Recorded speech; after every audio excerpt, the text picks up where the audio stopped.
안녕하세요. 모르면 호구되는 경제 김치영입니다.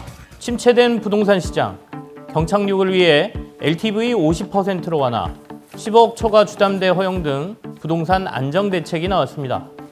부동산 규제가 완화됩니다. 과연 부동산 거래 절벽 해소될까요? 지난해 여름까지만 해도 서울의 아파트들은 역대 최고가에 거래되기도 했지만 금리 인상 여파로 최근 가파르게 하락하고 있습니다. 심지어 서울 강남의 한 고가 아파트에선 계약금 5억 원을 포기하면서까지 계약을 취소한 사례도 있었는데요.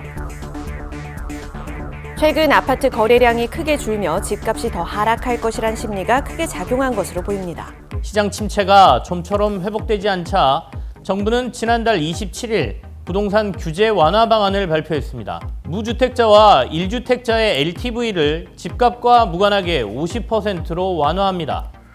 현재 무주택자와 1주택자는 비규제 지역 70%, 규제 지역은 20에서 50%가 적용되고 있는데요.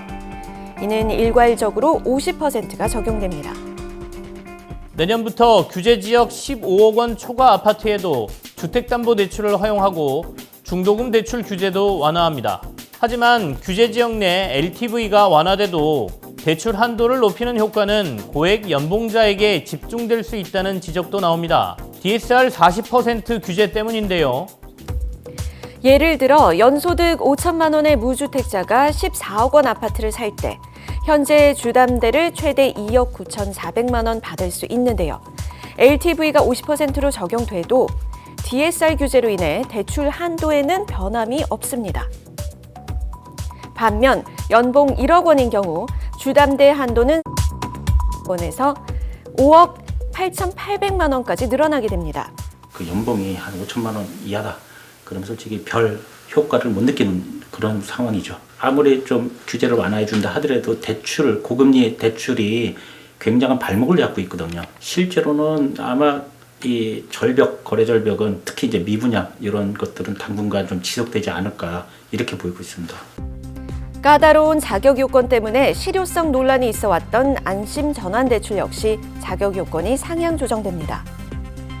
주거 안정을 위해 5년간 공공분양 주택 50만 가구를 공급한다고 발표하기도 했습니다. 특히 청년층의 절반 이상인 34만 가구가 공급되고 미혼 청년을 위한 특별 공급도 신설된다는데요.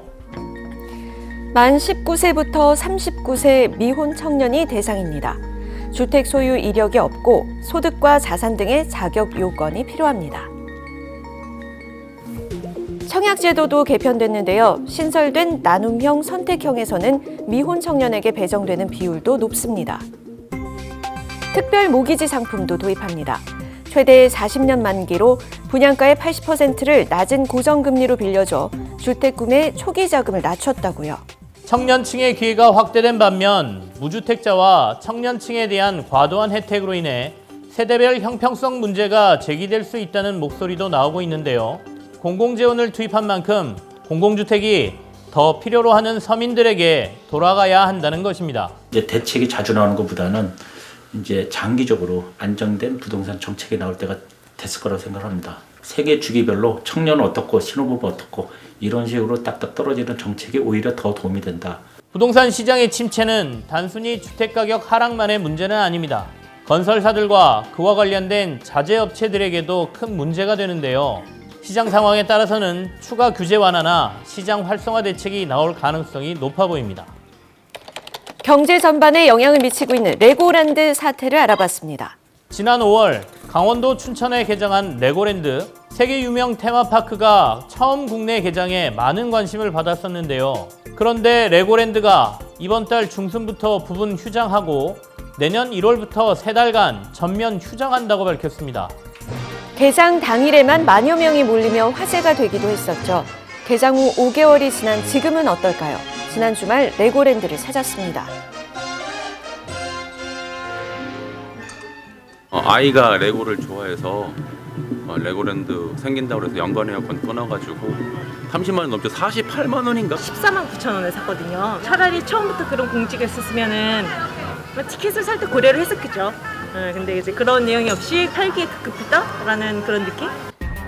연간 회원권을 미리 구매했던 이용객들, 예고 없던 휴장 소식에 당황스러워했는데요.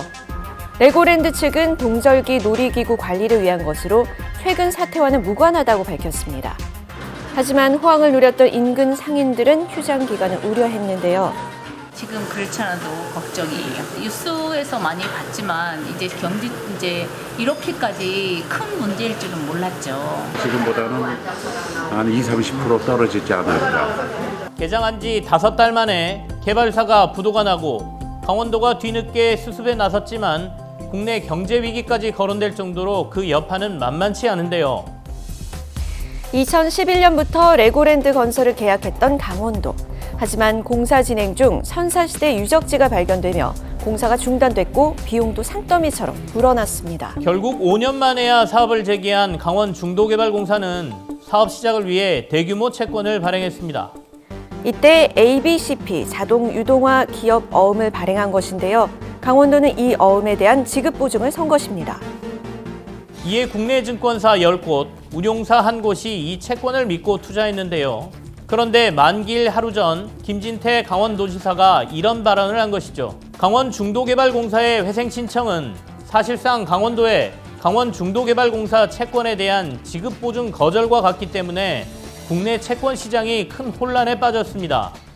신용도 A등급이었던 이 채권은 며칠 뒤 C등급, 일주일 뒤에는 디폴트로 강등되고 결국 10월 5일 최종 부도 처리된 것입니다. 채권 금리가 급격히 오르고 채권에 투자하려던 자금들은 순간 사라진 것 같은 현상이 나타난 것입니다. 기존 시장 안전 조치에 더해 유동성 공급 프로그램을 50조 원 플러스 알파 규모로 확대하여 운영하겠습니다. 전혀 이제 본의가 아닌데도 좀 상태가 이런 식으로 흘러오니까 좀 미안하게 됐고요.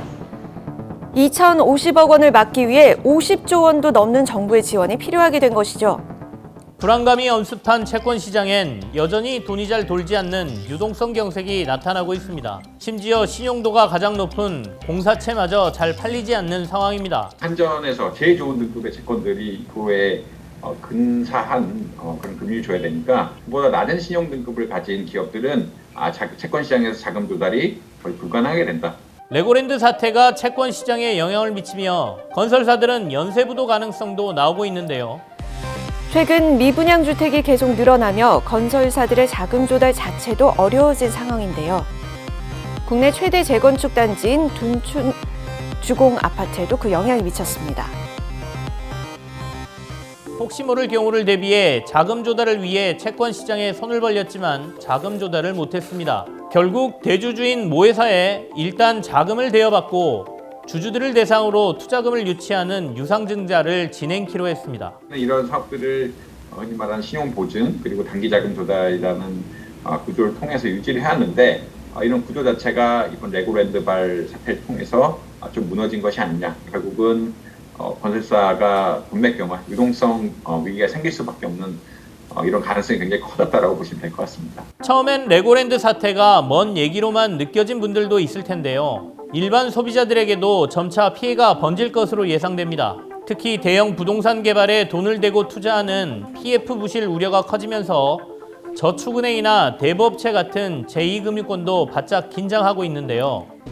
지난 한 달 새 저축은행들은 주택담보대출과 신용대출을 크게 줄였습니다. 결국 이런 자금 경색이 심해질 경우 저신용자나 중소기업일수록 자금 조달을 어렵게 하고 조달 비용을 높이는 만큼 경우에 따라서는 제도권을 벗어난 불법 사금융으로 이들을 내모는 상황이 펼쳐질 수도 있습니다. 경제 자체가 불황으로 보다 깊게 빠져들어갈 수 있고요. 흔히 말하는 외환위기라든지 금융위기가 발생할 가능성이 커지고 있다고 보시면 될 것 같습니다.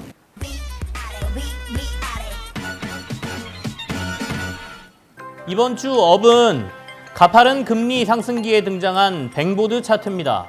가수들의 노래엔 빌보드 차트가 있다면 금융권에는 최근 예적금 금리의 순위를 매기는 뱅보드 차트가 있습니다. 하루가 다르게 오르는 금리를 그때그때 반영한 자료를 만들어 공유하고 있는 겁니다. 한때 부자가 되려면 은행을 떠나라 라는 말이 있었는데요. 이제는 부자가 되려면 뱅보드 차트를 챙겨라 라는 말로 바꿔야 될 것 같습니다. 이번 주 다우는 관세 인하에 따른 가스요금 인하 기대감입니다. 정부가 겨울철 난방용 가스에 붙는 관세를 한시적으로 0%로 내리겠다고 발표했습니다. 할당 관세는 일정 기간, 일정 물량의 수입 물품에 대해 관세율을 낮추는 제도인데요. 그만큼 수입 가격이 낮아지는 효과를 볼 수 있습니다. 정부는 가구당 올 겨울 월 1,400원 정도의 도시가스 요금 인하 효과가 있을 것으로 내다봤습니다. 이번 주 업앤다운은 금리 상승기 관심 가는 뱅보드 차트, 그리고 할당 관세 인하에 따른 가스 요금 인하 기대감 살폈습니다.